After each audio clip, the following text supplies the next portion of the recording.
Hey, Leo Drager here. You can't go too far in the forensics world without talking about the Sleuthkit. So I want to demystify this experience.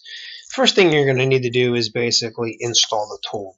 So you can see if it's installed by doing apt-get apt-get install sleutkit Sleuthkit.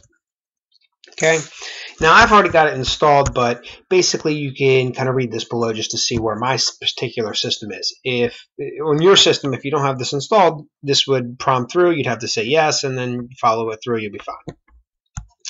Reading the package list, done. Okay, building dependency trees, reading the state information. Sleuthkit is already at the newest version. That's the key that we're looking for here. The following package was automatically installed and is no longer required. Okay, great. We could remove it if we want. Won't really affect us. Next, you can go to Autopsy, which is a front-end browser for the Sleuthkit. That will make your life oh so easier. So just type it, AUTOPSY. Okay, and it basically tells you exactly what to do. Your evidence locker is actually storing the files in varlib autopsy.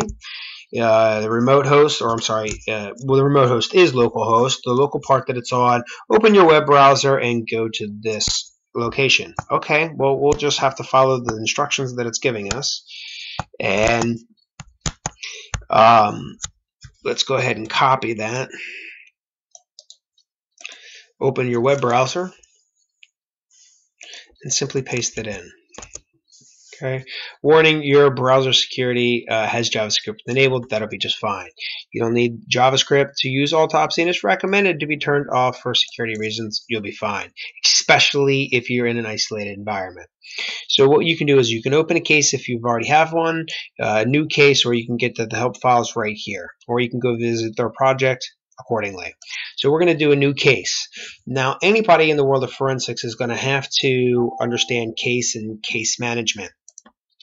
So here's where you would put your case number, all right, and whatever that is. Let's say it's month, day, year, and then specific, version that you're working on, .123. Description, help desk ticket, 1, 2, 3, 4, 5. The investigator's name, Leo Drager, cybrary.it. Okay, and then go ahead and work through it, and then hit enter. Okay, creating the case number and then the name that you chose. The case directory, notice the directory structure puts it right in the autopsy by the standard naming convention that you will be using for your case files, whatever they are. And the configuration file in varlib autopsy, same as before, and then it just has an AUT for the configuration file, and then add a particular host. Okay. In this case, host name, the name of the computer being investigated, we're going to call this host 1, 2, 3, 4. Description, investigation for X. The time zone that it's currently in, Eastern Standard Time. The time skew adjustment, if you would like any. This optional variable is used to describe how many seconds the computer's clock was out of sync. For example, the computer was 10 seconds faster, then enter -10. Okay, so you can do this if your log files and times are off to kind of synchronize things up. It's helpful every now and again. Hopefully you're using a good time syncing device like an NTP server or something like that, so you have absolute time.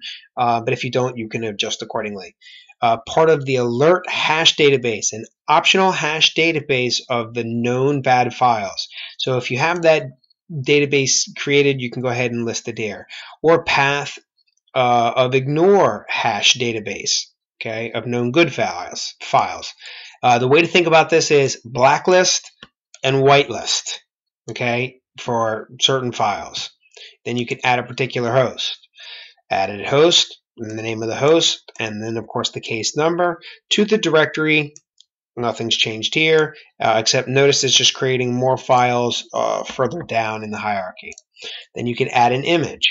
In this case, you can go select a file, okay. The is it a disk? Is it a partition? What the import method is? The symlinks, copy it, move it. Okay, how do you want to behave there? You can close this particular host. You can look at the file activity lines. You can specify, image integrity if you go in there. Hash databases if you have them. This is also proves that it wasn't configured when we set this up, or else those values would be there as well. All right. It has an event sequencer. This is fun to play with. You can view your notes. Okay, no notes have been entered yet. Click on Add Note. Okay, great. Well, we certainly could do that. And then file activity timelines. All right. So that's the basics on how to set up the Sleuthkit with the Autopsy front end. It's as easy as installing it, opening in a web browser, and then going through and creating some files and some forensic stuff and getting yourself acclimated to the basics or the introduction to case management. You cannot have a job in this industry without understanding how to manage cases. There will be an application that you'll use. Sometimes it's freeware oriented. For example, like a free web browser front end, open source way of doing it. You have kind of intermediary things like FTK, and then you have the commercial grade tools like Ncase. Okay, but nonetheless, you have to start with understanding how to evaluate cases. You got to start somewhere, right? So this is the place to start. If you're new to this, go ahead and add in some notes or questions to the discussion area and let me know what you thought, and we'll see if we can answer any questions that you have. Be sure to participate because there's lots of videos that we can show you. If there's something specific you want to see, you just let us know. My name is Leo Drager. Thanks for watching, and I'm sure by now you've checked us out on Facebook, LinkedIn, YouTube, and Twitter.